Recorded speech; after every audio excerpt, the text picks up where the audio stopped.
studio, we have our special guest here. We have Dane Ciolino. How are you? Good. You Good. pronounced that correctly. Good. Great. Welcome here to Happy Thanks Hour. for having me. Yeah. It looks like I'm the only one with a drink, though. You have a drink. Well, this is Taylor Richardson, and she has, put away her first drink, but that's really good. It was really good. Thank you for having me. Thank you for being here, Taylor. And then we have Alex Malay. Yes. Alexander Malay. He'll be our musical guest this afternoon. So thank you guys all for joining us today. And Dane, so you are here a legal analyst here in New Orleans. How long have you been here? I am. Well, how long have I been in New Orleans? No, My I know whole you've life. been here your whole life. Yeah, I wish I've been somewhere else for a little while, but I haven't. So if there was somewhere else that you could be, where would you be going? Well, I lived in New York for a while. That was good fun, but that's just a little too busy. But no, New Orleans. I love New Orleans, and if you are going to be a legal analyst and you're going to do legal ethics and criminal law, where else would you rather be? Right, I know. We've got lots of criminal law and ethics issues here, so it's good fun for me. Yeah, it is really good fun. Are you guys getting in? Do you guys need any criminal cases for yourselves, Taylor? Not today, no. Ask me later tonight. Alex. Right. So let's see. So also, you have 3 children. I do. And so, how old are your children? Well, not old enough to not ask for money all the time, Oh, that so sounds like- they are all quite young when it comes to money. Are you still asking for money from your parents too, Taylor? Oh, goodness, no. How old are you, Taylor? I'm almost 33. Oh, she looks like she's about 18, doesn't she? I know. I get that all the time, yeah. Hey, Andrew, welcome to the table. Hey, everybody. Sorry I'm late. What did I miss? This is Andrew. We just did our introduction. Beautiful. Yes, Andrew's our co-host for the show today. Let's do it all again. I don't know who anybody is. I'm just Okay. kidding. I'll just figure it out as we go, I know, this is great. This is Alex. Alex is going to be playing for us today. Great. Where are you from, Alex? Originally from South Florida. Beautiful. Did you say that already? No. Good. We're off to a start. We're making progress. That's Well, good. what is Alex going to play? Because he doesn't seem to have any instruments. Ah, there's the guitar. I hide my instruments. The invisible voice. And then we have over here, we have Taylor Richardson. Taylor, you are a marketing manager and SEO guru at TurboSquid. Yes. Tell us what you were doing at TurboSquid. Well, so TurboSquid is, first and foremost, it's an online marketplace for 3D models. So anybody who's in the film industry or the gaming industry or architecture gets their 3D models from us. I handle a lot of the marketing communications, and I am mainly responsible for making sure that we're as crawlable and findable and rankable by Google as possible. Can you do that for everybody here at the table? Potentially, yes. For a price. For a price. That's cool. Yeah. Do you guys use 3D printers by any chance? We have dabbled in that, but that is not a primary target for us. Well, you've already out-jargoned me. What is a 3D model anyway? What are you talking about? So a 3D model. So if you've seen, we're in a lot of movies. So a lot of especially sci-fi movies will use 3D models of objects instead of building them out in an actual studio. It's a lot cheaper. It saves a lot of time.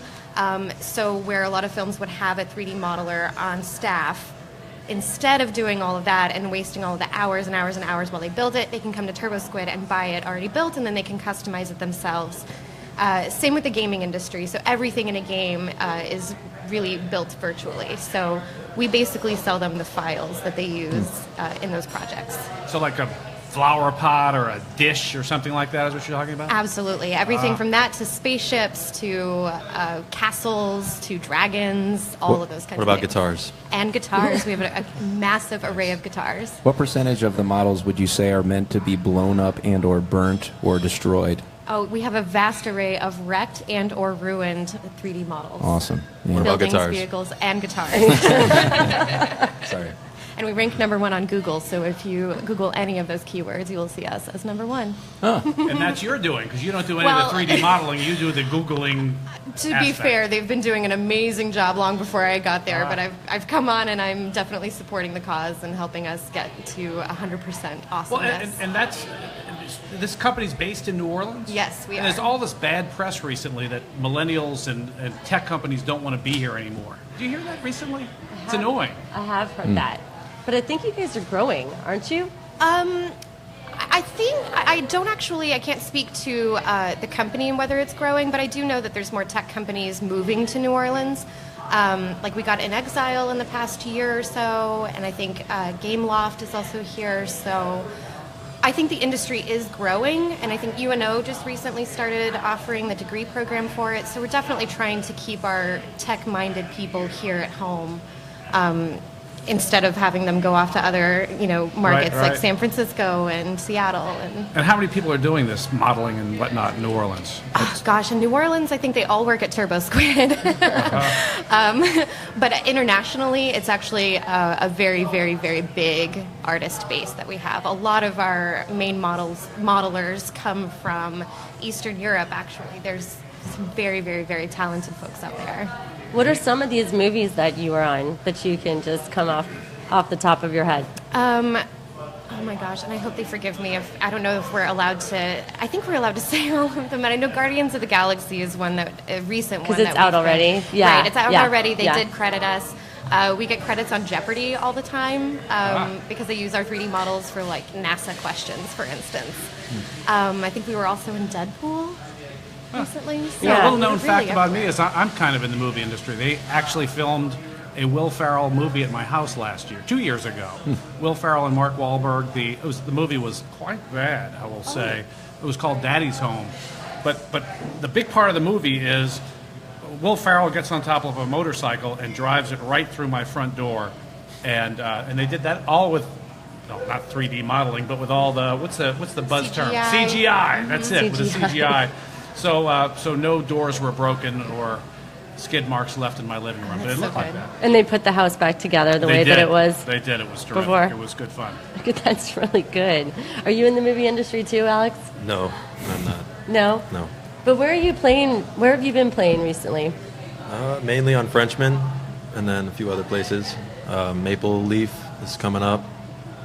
Playing Siberia, Ace Hotel, and then I'm also stretching out and doing some festivals. Traveling. What's the band called? My band is called Chops, TCHOUPS, and then I play with a few other bands. Sweet. But Is it you have time no to- band with you today. No, I wish. I'm all by myself. Is it time to hear a tune? Is it too early? Could we do it? Let's hear a tune. You ready? Yes, we could, yeah. All Yeah, right. let's do it. All right.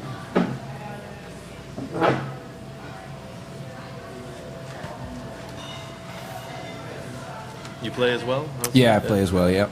You have a guitar with you? I don't. No. I was caught in traffic and got here as quick as I could. I only brought the beer. I didn't actually bring the beer. I got it Brought the from the bar. You know what I important mean. I gotta pick somewhere in here. There it is.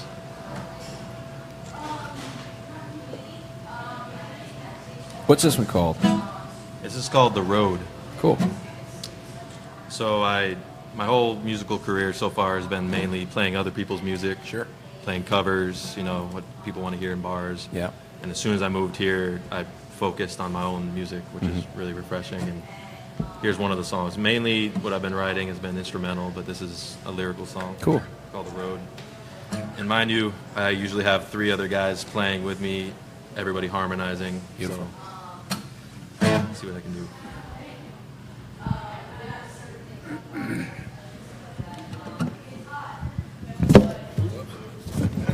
That's a part of the song. That's how it starts. All part of the show, folks.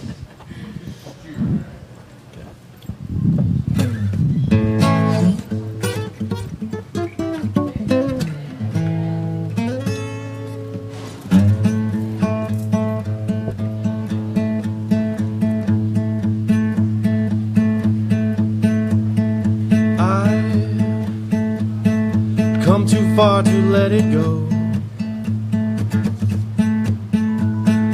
I try too hard to let it show. I've never driven down that road.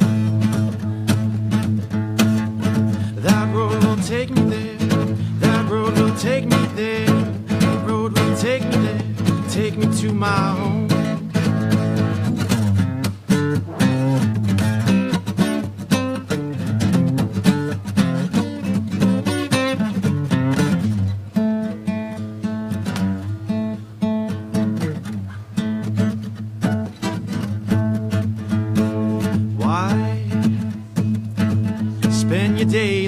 inside your head. And how you seem to find yourself misled. Why can't you get this step instead? That road will take you there. That road will take you there. That road will take you there. Take you to your home. Oh, come on.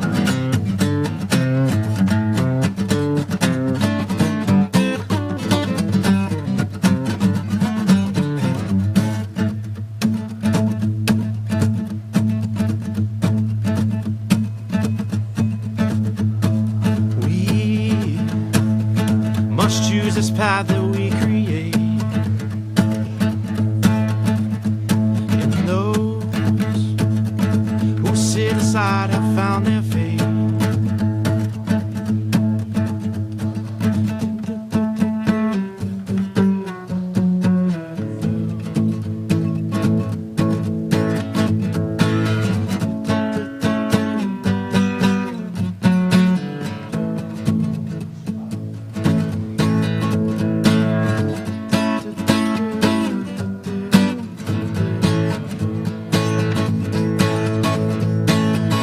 That road will take us there. That road will take us there. That road will take us there. Take us to our home. That road will take us there. That road will take us there. That road will take us there. Take us to our home. Take us to our home.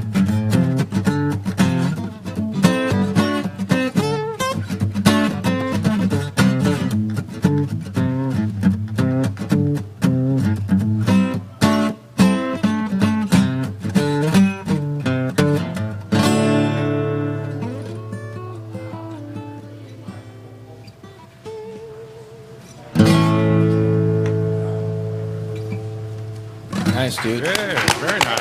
Thank you. Killer stuff. You so you said you're playing a lot on Frenchman Street. Is it are you kind of like doing the how many nights a week are you playing on Frenchman Street? Pretty much Monday is my only night off. Monday, yeah. But Yeah, it's not right. always Totally the Frenchman. Frenchman Street hustle, yeah.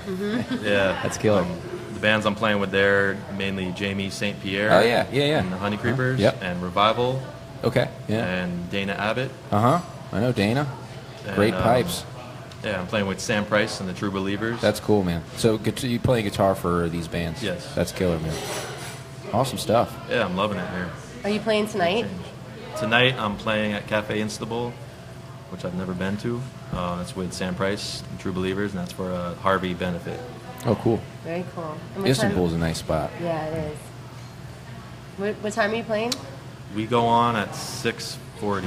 6:40 tonight? Early one. Yeah, Okay. this is New Yeah. Orleans, so it's probably going to be like 7:30. That's right. Yeah. You got to get there and hang out for a good hour before you don't want to. You got to get there and meet everybody and have 2 drinks and then start up. That's about the New Orleans style. New Orleans 7 o'clock would be what's that about 8:45 something like that. In fact, I feel like the later it gets, the longer the lag. If you're going to see the brass band at 10 o'clock, it'll start at 11:30.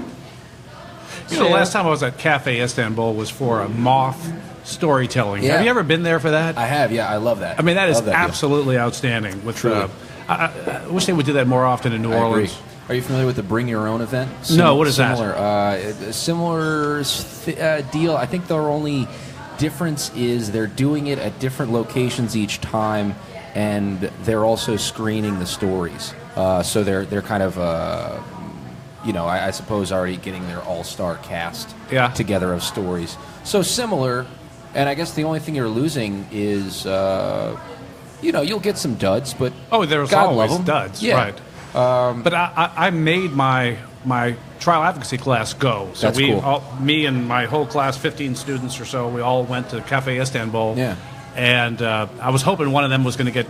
Everybody puts their name into the hat, and then they reach in and they pull out the storytellers for the night. Right. And none of my students got picked, nor did I. But it was just outstanding, the stories. Yeah, I think it's on my bucket list to do one. It's not. It's Do not. you have a my, good story to drop should in See, there? that's the Definitely thing. do I that. don't know. Well, as you know, each one has a theme. So each one of these moths has a theme.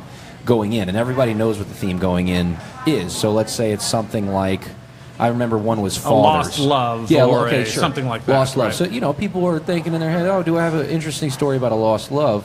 And, let's say 70% of the people going aren't interested in telling a story. They just want Right. to listen. Or they went Is there it wanting like- to tell a story about their spilled milk or something. Yeah. Or, And that wasn't the night for that. That's Is it right. comedy or also? Well, no, some of the stories are quite sad. Some Yeah. of them are hilarious. Yeah, some but of it's super heavy. but the sometimes, whole Taylor's a range. comedian. I have been. Is Taylor's that a right? stand-up comedian. No, She no, no. actually Well. participated in Hell Yes Fest. Oh, nice, yeah. What is that? I've never even heard of that. Well, Hell Yes Fest is put on by the New Movement Theater here in New Orleans every year in October, I believe. Not to correct you, but only because stand-up is absolutely terrifying. I do not do stand-up, but I do sketch comedy. I've done improv in the past. They're kind of different schools, like once you kind of get down into the nitty-gritty of it. But I was part of a show called the Disposable Income Freak Show out of the New Movement Theater in Austin, actually. They have a sister location over there. And we ran the show for a couple of years. Our final show was at Hell Yes Fest this past year, about, I guess, coming up on a year ago. And it was basically a variety show and like a sketch sort of a thing with, we tried to stereotype everybody of like the common of like our modern times. So we had Basic Bitch, which was me. We had the Human Sunday Fun Day. We had the Grad School Martyr. We had a bunch of fun characters like that kind of spilled their hearts onto the stage in a comedic way. Nice. So all about like heightening the absurdity of our situations. But and also you all trying had to improv all that, or you went there knowing that you were going to be the... It was kind of a mix, right? So we had a script that kept evolving because it was broken down into sketches, just kind of like Saturday Night Live, but we could mix and match and put them in different orders. And when we did that and kind of played around with the different combinations of characters and flip-flopped characters in certain scenes, it created different story arcs every single time that we did that. So the show was different every single time that we performed it. It was really great for being the homegrown production that it was. And so the script of each sketch was... So that was the magic. Now, I'm a law professor, which means I would have nothing to do with improv, but in the same class where I make them go to the storytelling, we do improv, and I've seen nothing gets lawyers better at just public speaking Right. than just making them do Yes. improv. Isn't court improv? Well, it is. It is. But the thing about the improv is they stop worrying about the way they look, and they You just get out have of to. your comfort zone You've got completely. to. I mean, like if you're going to be Santa Claus, you've got to be Santa Claus. Yeah. You can't be a half-ass Santa Claus because Right. it looks worse. So. That's the terrific thing for lawyers to do, and I guess comics too. Absolutely. I preach the improv gospel to all of my coworkers, everybody that I've ever worked with, because it helps you really embrace the unknown and get comfortable with it, which is a muscle, I think, in your brain that you need to exercise and keep warmed up. Because the more in your comfort zone you stay, the more you kind of rely on that safety blanket, and then the magic happens when you are outside of your comfort zone. So True that. Did you start by taking an improv class? yeah, actually, the New Movement Theater, which is here in New Orleans and in Austin, they do offer a 5-level improv course. They also offer sketch writing, and I think they've started doing some stand-up workshops, but don't quote me on that. But anybody can take the classes. You can either work for your tuition or you can pay up front a couple $100 per level. But I absolutely think that is one of the most valuable things that's added to my professional skill set. Nice. For sure. So recommend. Yeah. Yeah, I definitely think everybody should be doing some kind of stand-up or improv to get out of their comfort zone. Even if it was like to do that or go to like Toastmasters or anything like that to do public speaking. It's so valuable in every way. Yeah. Yeah. What do you think about this? Because you're already in the scene with doing your music and you have your voice on a whole nother level than just speaking. Yeah, one thing that relates to this is when I'm not playing music on stage, sometimes I struggle with what to say to the audience and connect with them in that way. So I think something like that would definitely benefit. Banter. Yeah. And yeah, that banter, and a lot of people I've seen out here playing are just really good with that, and they know how to work the crowd, and they're basically comedians on stage. Like the things they come up with just blows my mind and cracks me up. I can't keep a straight face, especially like Revival. Those guys. Oof. Well, I mean, I've read all kinds of books on improv to get ready for my class on improv, and there's only really one principle, which is yes and. Mm-hmm. And for you work as a radio host. If somebody brings up a topic, you're supposed to say, well, yes, and let's talk about that. You're not supposed to say, no, we're not going to talk about that. Exactly. We're going to talk about something else. So, I mean, it's really so many things in life you could just get much better at by saying yes and. Absolutely. It makes you a better person It makes you a good teammate. If everybody that you ever do improv with is 100% confident that you have their back, they're going to try some really, really funny stuff No, on I don't stage. agree with any of that. No. You see how It just killed it. Look, Absolutely. just shut down We're that done. whole conversation. I was totally brewing a thought, though. Yeah, but I think it's extremely valuable for creativity, especially for those who aren't. I don't know. I guess when I think about being creative, it's like my little. You know, when you watch the Mickey Mouse music video or something, and the lyrics are going under the screen, and the Mickey head is on each word, right? Right. Yeah. I feel like my Mickey head is behind each word because I'm paying attention to whether or not there was something interesting that just happened that I should store for like lyric writing, or was there a pun to be had there or something? I like to be funny.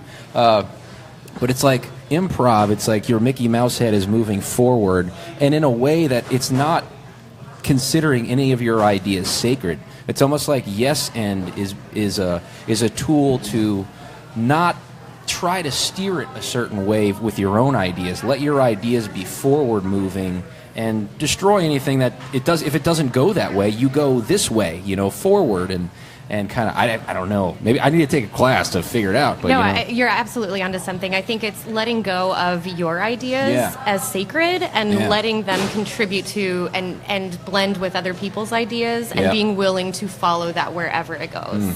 Do you have to, because you're working with the same people and over again? Do you have people that you're like, oh yeah, we're better at this together than other dynamics, so to speak, or is it just kind of, I don't know? Definitely. I think it's easier to play with people that you are used to improvising with, and they do call it playing because it is like all about that headspace that you're kind of in. Yeah. I think that, when you get comfortable with somebody, you learn how to set each other up. You know what certain topics that, how, for instance, Dale might feel about certain legal issues. Once I know that about him, I can start to tee him up for the perfect kickoff or the perfect joke to kind of send it all home. Nice. So it does make it more challenging to play with people that you've never done a scene with. Yeah. But I think that's where the training comes in handy, is because it teaches you how to get into that headspace where you're completely open to all of those ideas and you're ready to support whatever they come up with. Mm-hmm. Mm-hmm. Yeah, well, I'll see you at the improv class one of these days. All right, we'll see you there. Or we can see her at a Renaissance fair. Oh. Yes. Yes. So you're also an archer. Is that What? Is that right? Yes. And wait, and it's your bow is a Mongolian Mongolian horse bow. bow. Yes. So I was looking that up to know what a Mongolian horse bow is, and those things can be like 20 to 110 pounds. Do you For the draw pick weight. up 110 pounds of this? No. So what You they're didn't referring Google that I was one. like, I'm She's talking looking about at the these. draw weight. Yeah, the draw Oh. pad. Yes. So when you Like, actually it doesn't tell you that really It when does you're not, looking no. at pictures. They assume that you are already an archer. No, so what that's referring to is the draw weight. So when you actually pull the string back and you're in your full anchored stance, how much weight are you actually pulling with this arm? It has to do with like the tension between the actual like wood of the bow and the thickness of the string, the tautness of the string. All of those factors come into play, and I don't know the math behind it per se, but I am definitely not that strong. How long have you been doing this? Oh gosh, I think probably 3 or 4 years now. And I picked up archery when I discovered the Renaissance Fair because they have throwing axe ranges and Those are so archery fun. ranges and all kinds of things. Have you been to the Renaissance Fair or festival? I have friends that Have you? I haven't been. I just keep The hearing. Renaissance Festival? where and when Oh, is they it? are fantastic. Everybody's dressed in old clothes and whatnot. Well, the fun people are. There's a Renaissance Fair here in Hammond, Louisiana that happens, I think, in November, December every year. You can go in normal clothes or you can dress up and go to town, be a pirate, be a knight, be a Viking, be a ninja. You can even be a stormtrooper if you need to. It's Santa kind of Claus. crossed over. Santa Claus. Santa Claus, right. Medieval Santa Claus would be interesting. definitely. That would be Renaissance Santa interesting. Claus. They have Yeah. Renaissance ninjas. Well, it's kind of bled into the call bullshit cosplay on that. world at this point. Where did that come like from? changed. Now it's like a Comic-Con. Yeah, kind the of. worlds kind of Ah, blend I and see. overlap Yeah, a bit. yeah. Right, so there is no theme. Well, there is.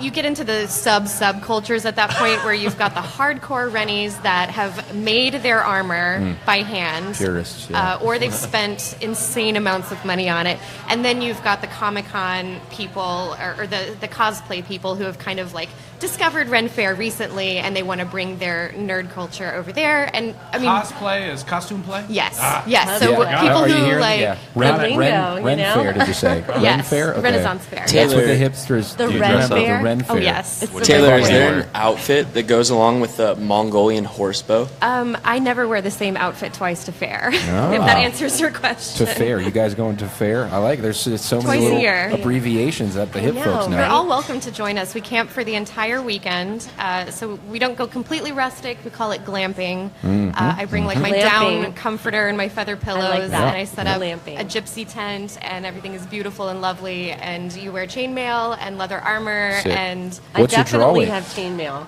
I'm at 25 pounds. 25 pounds. All right. Short Okay. range, yes. I know a little bit about bows because a good buddy of mine, we were out in the woods at his little camping lodge or, somewhere in Mississippi. And we weren't even camping. We were playing music, actually. But he brought his recurve bow. You familiar with these Fred Bear recurve bows Yes, by very any chance? similar, yeah. Oh, man. It was so fun. And I'm left-handed, so I went online and, found my own recurve left-handed bow. Fabulous. I currently own a recurve bow.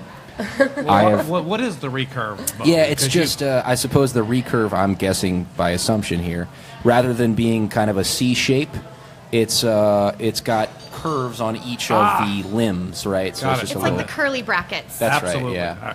No, Yeah. yeah. So it's a And what does that beautiful do bow. for Yours you? kind of looked like that, though, when I looked it up. They're very, Yours very looked- similar. Yeah. Yes. So what does the recurve do? I imagine it's about the tension and I can tell you what the Wikipedia says for a recurve bow. tell me about it. Okay, tell us.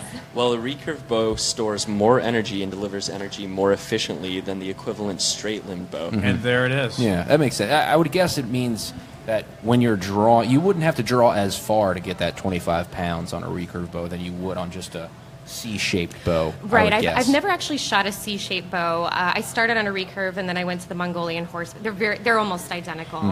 The details are in like whether or not you have the amenities, like a shelf for your arrow to rest on. So I shoot off of my hand, Oh, actually. badass. So it like kind of slices you on the way Yeah, a right. little Do you bit. have any protection on your hand or no?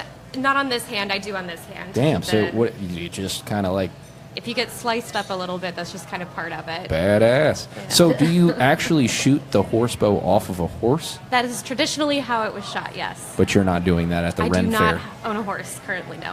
And the Never Ren shot. Fair would not supply the horse. Oh, I can't imagine the insurance liability Yeah, right. issues. Right? I think Dale could speak to that. Sign something, Sign a waiver. It'd be cool. So yeah, you're all welcome to join us for fair. Third weekend of November. We'll be camping all weekend and wearing chainmail. Can I bring my recurve? Yeah, absolutely you can. I'll wear my chainmail. Can I bring my horse? Absolutely you And can. your guitar. Oh, definitely. And we drink mead. I don't know Oh, if wow, that's a thing. great. What is Never had mead? it. What is that? Is What that is like mead? beer or is it an ale? What is It's it? everything in between. So the mead is kind of on a spectrum. It can be a beer. It can be more beer-like. I have friends actually at Turbo Squid that brew their own tej, is what it's called. And depending on the ratio of honey to water that you initially put into it and how long you let it age, it can also become more like a wine. And that is actually what I brew and what I prefer myself. And you can add a lot of fruit into it, so it can be semi-sweet to sweet, but it is honey-based and completely fermented, so I've never had a hangover from it. I'm just saying. Yeah. Yeah. Well, you were just drinking an old-fashioned kind of cocktail here that was nothing to do with honey and mead. No, what was it had that? honey It's all syrup gone. in it. It was a Manhattan. No, I haven't found a bar that serves mead here yet, but that is kind of a secret dream of mine, is to kind of peddle some of my homebrewed mead one day to some of the bars here for some of those adventurous drinkers. But it's funny, you're not the first or second person that I've heard recently mention that they either are or know someone who is making mead. Why is this becoming a phenomenon that kids are making mead now? Game of Thrones. Is it? Yeah. Oh, I see. Definitely. Is that what they drink on Game of Thrones? They're drinking wine all the time. Oh, well, yeah. But I think There are some just mead the halls. medieval... There's a mead hall every now and again. Right. Medieval culture, I think, in general, has kind of made a huge comeback. Game of Thrones spearheaded it, and then you've got the Viking show, you've got all these others. So Renaissance fairs have gotten really, really popular in the last 5 years or so. So I think that's kind of part of the revival of it. But it's delicious stuff. You should give it a try sometime. I like that we're coming full circle, too. We started with the friars making, or whoever was making mead, and then we got to like these high-gravity, small batch beers, and now we're all the way back to the beginning where the hipster kids are saying, I don't want to pay for a $6 can of beer. I'm going to mix some honey and water together and wait a while. Exactly. And go glamping. Exactly. It's so much cheaper to spend a weekend at fair than it is to just live at home Yeah, but and like feed you yourself. said, there's something to the simpler recipe, which I'm sure this mead recipe is. Wait, what is it? It's honey and water and sugar, and you have to put some yeast or something You in it? don't actually have to add any sugar. The honey has all of the sweetness. Of course. So it's honey and water in different ratios. You add the yeast. That's a basic tej right there. Or I think there's some herbs that go into it for a traditional tej recipe. But the basic mead is those three ingredients, and then you get fancy when you add different fruits to it. Like I've done a raspberry. I've done, or friends of mine have done like cinnamon and vanilla and Nice. peach and pear. You can go crazy with it. It's so fun. I hope this Christmas a friend gives me, because you get some, I like to pickle pickles or pickle things for Christmas gifts. I hope a friend gives me some mead this year. That's what I hope. I hope somebody's out there brewing some mead as Christmas gifts. Your chances are much higher if you come to fair in Oh, November. right. I didn't make some friends at the Ren Fair. Yeah. See, my friends and I bought a still once, and we decided we were going to be distillers in our backyards. And then Right. somebody got on the Wikipedia, just like earlier, we realized that we all might go to jail. Oh, that's So, right. so we sold our still. What an amazing Yeah. thing that you're not allowed. It's a little, isn't that ridiculous? And you're kind of I mean, why insane. can you You're a make the lawyer. mead and wine and beer at home, but you cannot? Can't do You that. can't distill liquor. They do it on MASH. I Amazing. mean, what I'm doing might be illegal. I didn't actually look it up first. Right. Well, Well, at least you have an attorney that can represent you and that's sitting here at the the table. one who didn't have to look at the Wikipedia to realize that it was a crime to have Now you have can a find still. out more. Amazing. Yeah, it's I guess it's just the alcohol content, right? You get above a certain level, and then you are not allowed. That is wild. Yeah. I'll just drink a lot more mead. What do you say to that, coppers? You Yeah, know? exactly. I don't know. That's wild, and it's disappointing too, because that sounds amazing to make your own white lightning and then turn it into whiskey or something.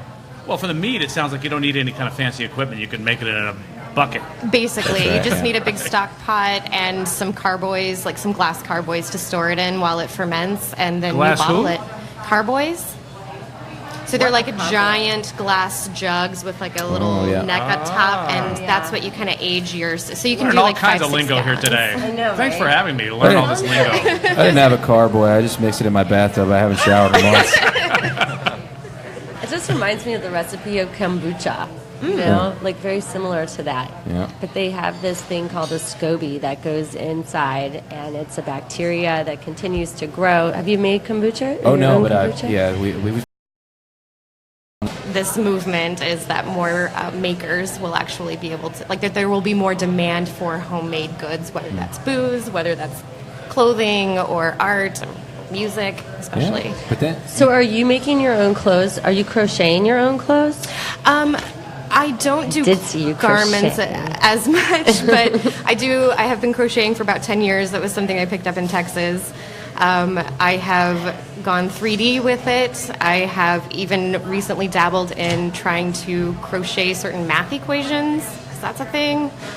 Yeah. Have you crocheted any bathing suits or anything? I've not actually done it. I've looked at it. But crochet is an interesting thing because it's not practical for every type of item out there. So I recently branched off more into embroidery. But any kind of fiber arts are really interesting to me. I think it's cool that you can turn a piece of string into a piece of clothing or a blanket or a three-dimensional object, to hold things. It's one of those like post-apocalyptic skill sets. Nice. Yeah. I like the idea of what did you call it? Fiber arts. Fiber arts. That's nice. Yeah. So here's my deal. I'm going to make a new record soon, and I need artwork for it. Right. Okay. So I've been thinking about what mediums aren't usually used. There's this great Dr. Dog record, and it looks like some element of fiber arts, if you will. There's something sewn into this picture that you're looking at, which is clearly ink on paper, but it's a picture of something sewn.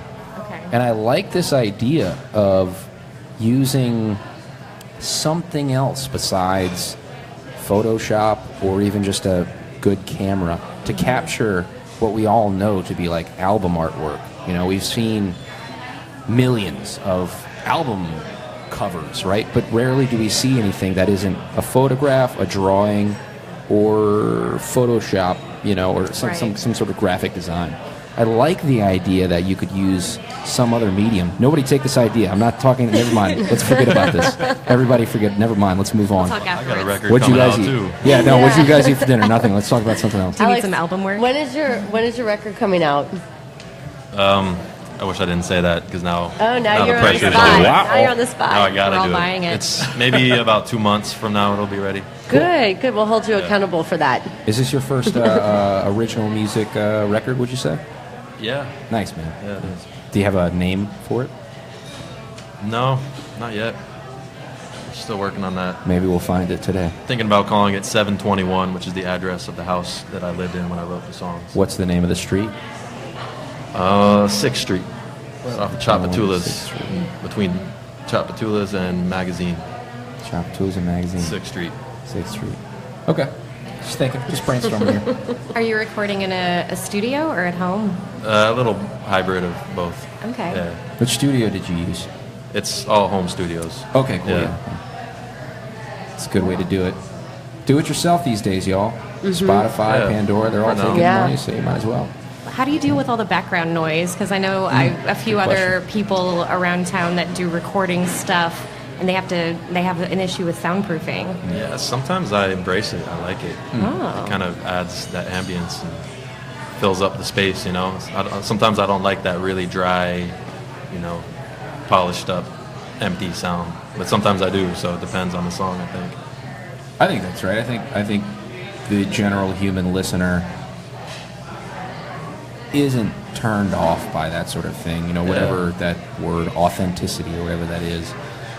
If it really is coming from a good place and it's a good performance and it's a good song, subjectively speaking to the listener, they don't Yeah. care whether or not there's some urban static in there.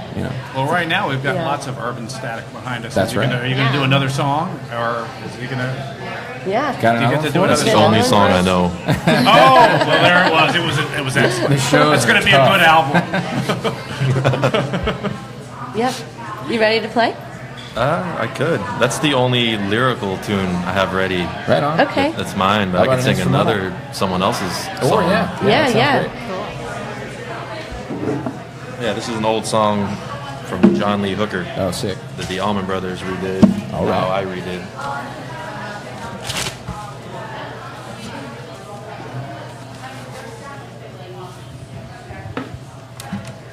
It's called Dimples.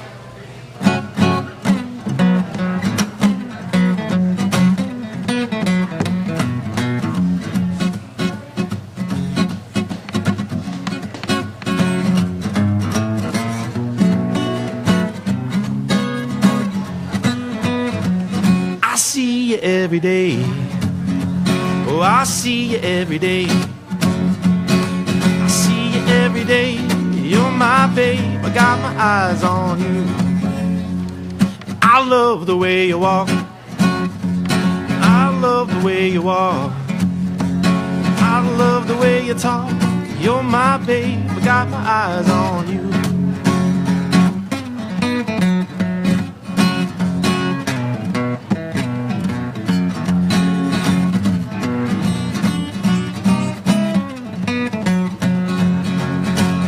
I love the way you switch. Yeah, I love the way you switch.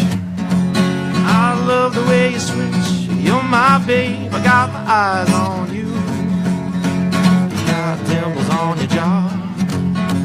You got dimples on your jaw. You got dimples on your jaw. You're my babe. I got my eyes on you.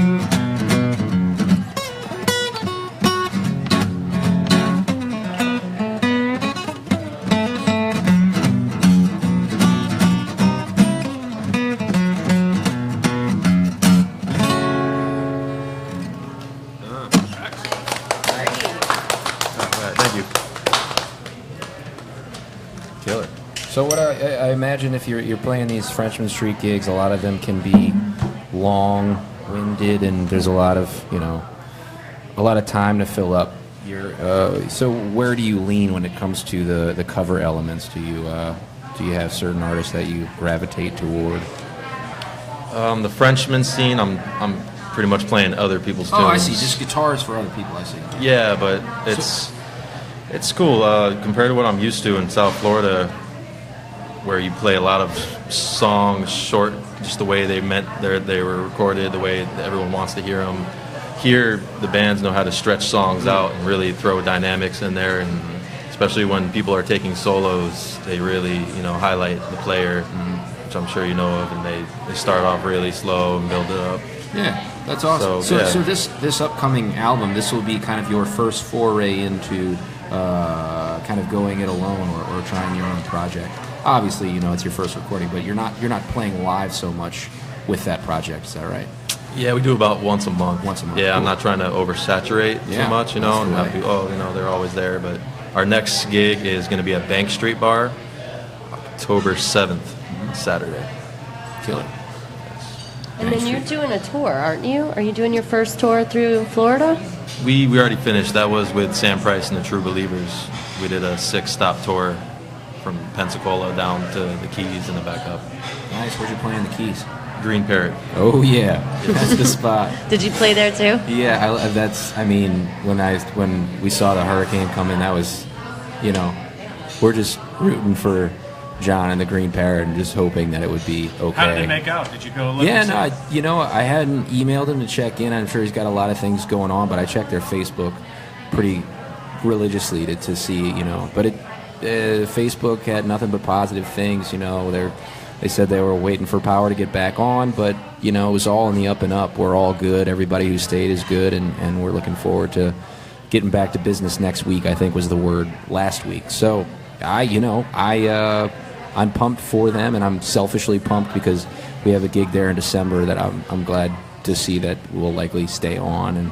But the Keys, Key West specifically, it's kind of like Duval Street is their Bourbon Street, their main tourist trap addiction, and that's what brings money to the place. But there's so many other off the beaten path elements, and the Green Parrot is truly the only place that is celebrating original music. And without the Green Parrot, there would only be cover bands going to Key West. So, yeah.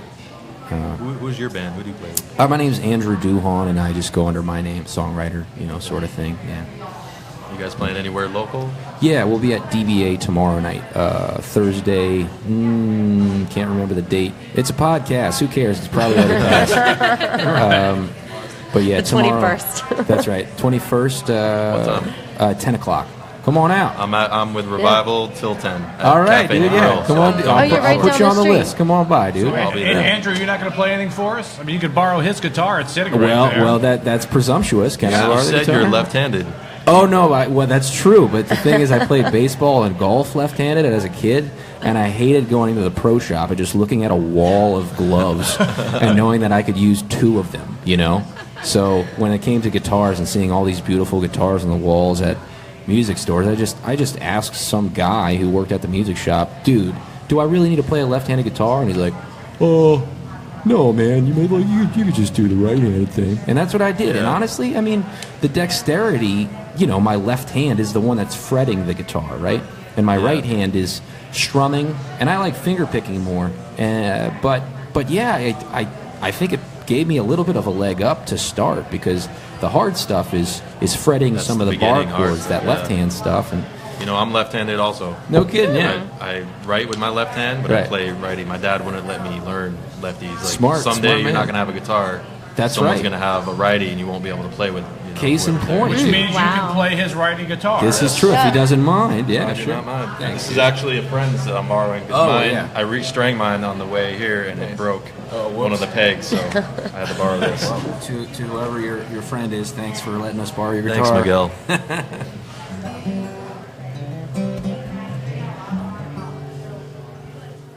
All right. I usually like to play something new on this show, but been on the road a little bit and don't have anything new at the moment, so I'll play something old. This is a song that I wrote the day a friend of mine's mother asked me why I didn't write more songs about Jesus. True story.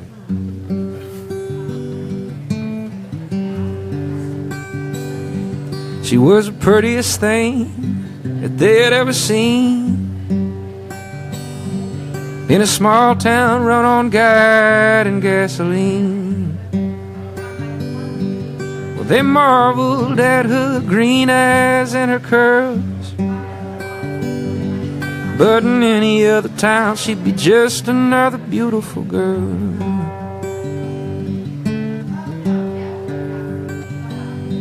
Well, they wore that Bible belt just a little too tight, down a one-way street with only one street light.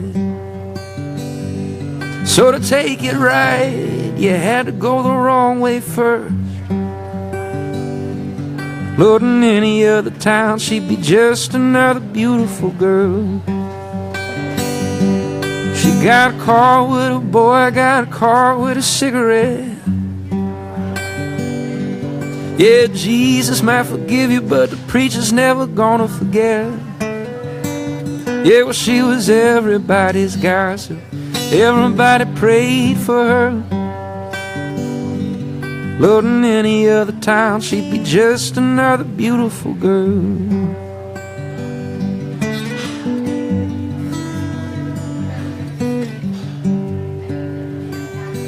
Well, she grew up fast, and she hiked up her Sunday gown. And the high school boys learned fast that they should hang around, 'cause in the small town nights the only thing going down was her. Lord, in any other town she'd be just another beautiful girl. If they were looking through their Bible, she was looking through a magazine. Liked them black and white, and she loved them in between. But those looks she got were more than she deserved. Lord, in any other town she'd be just another beautiful girl. She got a car with a boy, got a car with a cigarette. Yeah, Jesus might forgive you, but the preacher's never gonna forget. Yeah, well, she was everybody's gossip. Everybody prayed for her. Lord, in any other town she'd be just another beautiful girl.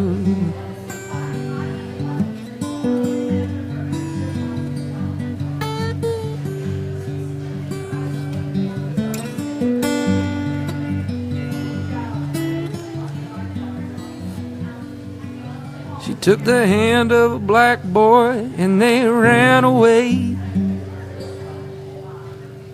The day she found out she was 3 weeks late. Well, she knew that town would never love her baby girl. But in any other town, she'd be just another beautiful girl. She got caught with a boy, got caught with a cigarette. Yeah, Jesus might forgive him, but the preacher's never gonna forget. Yeah, well, she was everybody's gossip. Everybody prayed for her. Lord, in any other town, she'd be just another beautiful girl.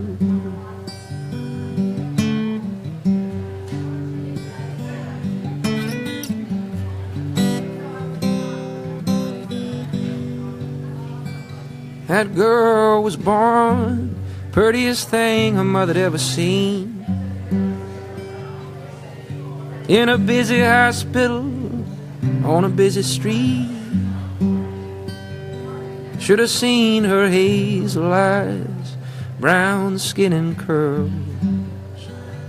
Oh, but to everybody else she was just another beautiful girl.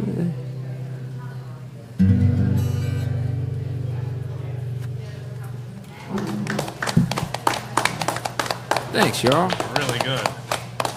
Appreciate you. Well, is Taylor going to play us something on her lute? Dulcimer? I'm ill prepared to play music today. Uh-oh. We're not talking to anybody anymore. Mom, are you there? Mom. Ma?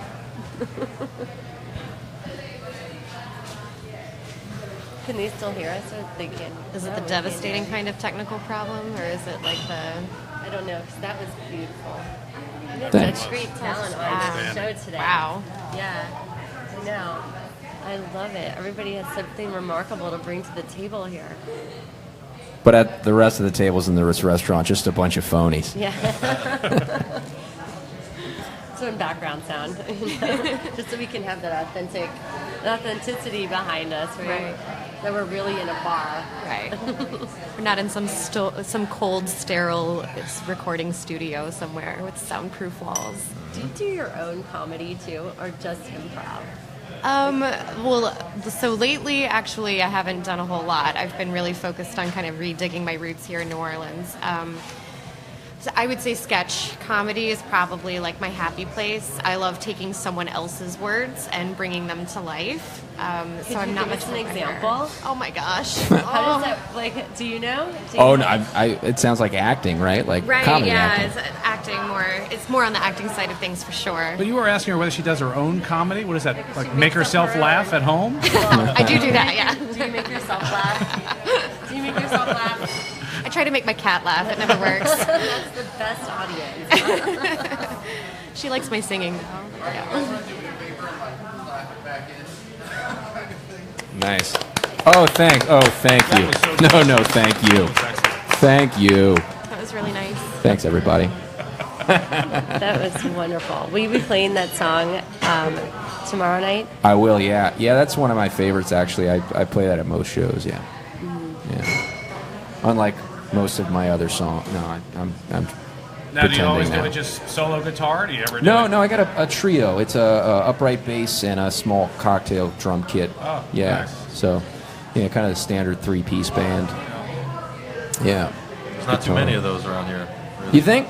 Doesn't seem like. Well, maybe like jazz. But Yeah, right. Yeah. Oh, you mean like generally three-piece? yeah, I love three-piece bands. though. Dig. Yeah. Well, yeah. I got some friends for sure, but I guess they get out of town a little bit and they play. Like you said, you don't want to overexhaust the market. But there's,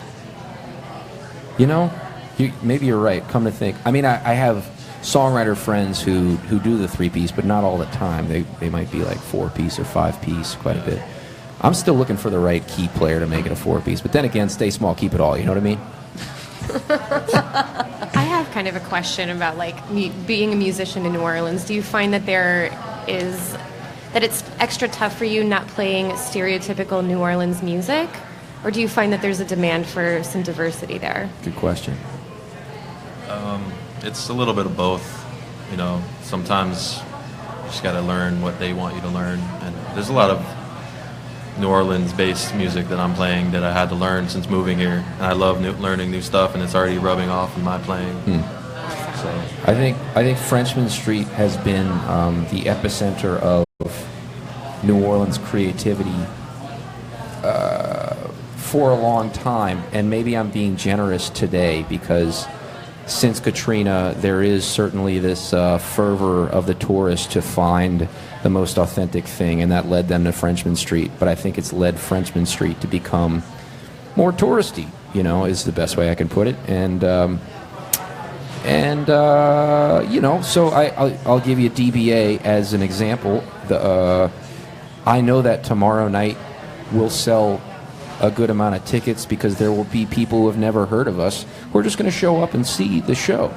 But when I play a slower tune that I appreciate the lyrics of and I'm trying to tell a story, there might well be some folks who are interested in dancing, and I might disappoint them with like the fact that I'm telling a story instead of like really laying down the groove. Right.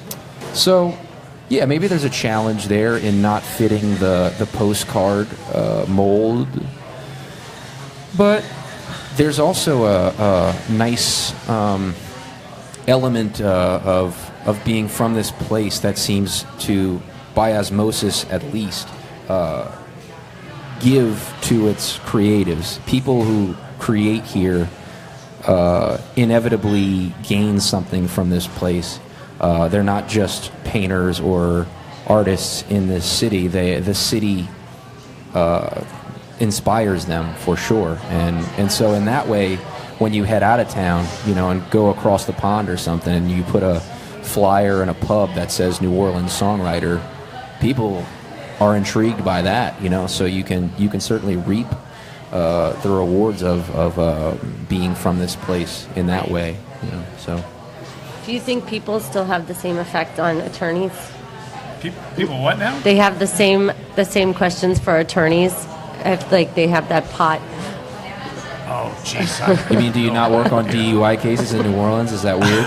Is that the idea? No, that's big business here in New Orleans. bet. But I don't do any of that. Though I train lawyers who do that. I imagine. Yeah, I mean, I was just sitting here reflecting about how if Frenchman Street is the center of creative New Orleans, I don't ever go to Frenchman Street because I'm a 53-year-old law professor. So it probably is a place that I need to go see. You should, but I will say that it is and always has been. I'm sure it's changing, and I don't know that it's still.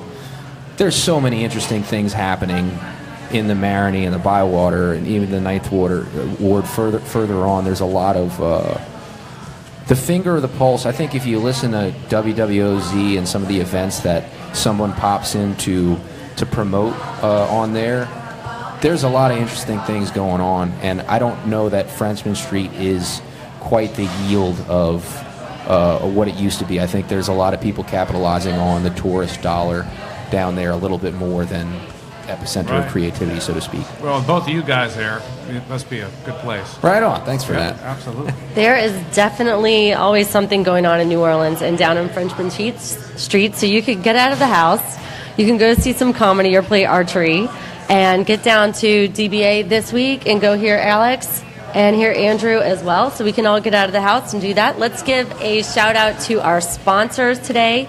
Brought to us today by Basic Swim and Gym, a full range of fashion swimsuits, workout, and yoga clothes with style. Bikinis, one-piece cover-ups, everything you need for beach and poolside is at Basic Swim and Gym, right next to the lingerie store. Basics underneath on Magazine Street near Jefferson Avenue. By Hangover Destroyer, the only all-natural product medically proven to prevent a hangover. Go to the Hangover Destroyer website, hdestroyer.com. Write happy hour in the coupon code and get 30% off Hangover Destroyer and Seize the Dawn. Credits go to producer Graham DuPont, associate producers Allison Moon, and myself filling in for Grant Morris today, music director Christian Unruh, music producer Jean Valois, technical director Thomas Walsh. Today's show engineered by Joe Schreiner, live feed directors Asher Griffith and Andrew. Theme music was written by and is played by Mitch Foreman. If you'd like to be on the show, drop us a line. Our address is in our website. Check out our other happy hours and other shows. Out to Lunch with Peter Raschuti, live at Commander's Palace, and Louisiana Eats with Poppy Tooker. You can also find other great Louisiana podcasts at itsacadiana.com and itsbatonrouge.la. Keep up with us on Facebook, Twitter, and a bunch of other times sucking social media on all of the It's New Orleans. You can find photos from this show on itsneworleans.com and our Facebook page. These photos are taken today by Allison Moon. If you're listening to this on your podcast app, thanks for subscribing. Take a moment to rate and review us. That helps other people find out. Recorded live today at Wayfair on Ferret Street in Uptown New Orleans, Happy Hour is a production of INO Broadcasting for itsneworleans.com. For Andrew Duhan, everyone around the table here at Wayfair and back at our office in INO Broadcasting, thanks for joining us. I'm April Stolf. I'll see you back here next week for more Happy Hour.